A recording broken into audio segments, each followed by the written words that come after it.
The African Union says it welcomes the talks that took place in Qatar between the heads of states of Rwanda and the Democratic Republic of Congo as fighting rages on in the eastern DRC.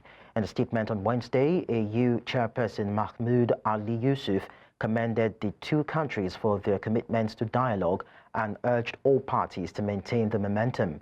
Democratic Republic of Congo President Félix Tshisekedi and Rwandan President Paul Kagame have held direct talks for the first time since Rwanda-backed M23 rebels seized two major cities in eastern DRC. In a joint statement issued with Qatar, whose emir mediated the talks in Doha, the countries called for an immediate ceasefire in eastern DRC. The heads of state then agreed on the need to continue the discussions initiated in Doha in order to establish solid foundations for lasting peace. Joining us to discuss more on this is a geopolitical analyst, Aaron Ngambi. Mr. Ngambi, thank you so much for joining us on the news. Thank you for having me. So, what are your thoughts on the peace meeting held in Qatar? I think that it's very encouraging from what we are seeing coming out of Doha. This is the first time that President Tshisekedi and President Paul Kagame have been able to come together and meet in person in front of a mediator to actually discuss the crisis in the Eastern Congo, DR Congo. So I think that we are hopeful and we're encouraged that this will lead to a lasting peace process and that the two parties will continue to actually negotiate and talk to each other, because that's the quickest way that you can resolve a conflict or a crisis, is when the parties that are involved are able to come to the table and discuss. So I think this is the right step in the right direction. All right, but Aaron, what do you think the factors are that might have influenced African leaders to consider external mediation, such as that in Qatar, rather than relying on African-led mediation initiatives?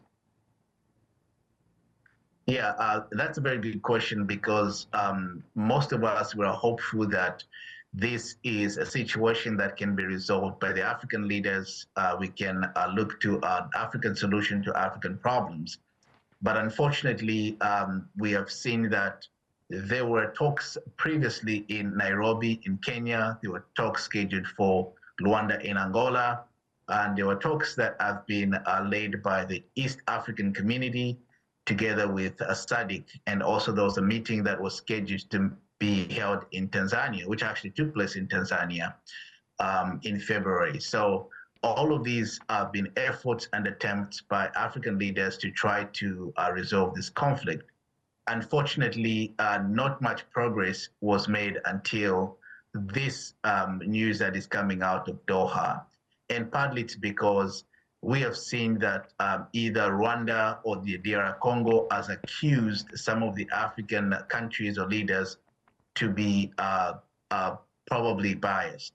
I'll give an example of Kenya. Kenya has been accused of being more favorable towards Rwanda and Kigali at the expense of the DR Congo. So these talks that were initiated previously by African leaders, that they have attempted to bring the parties together, actually stalled because there has been this perception that some African leaders favor one over the other.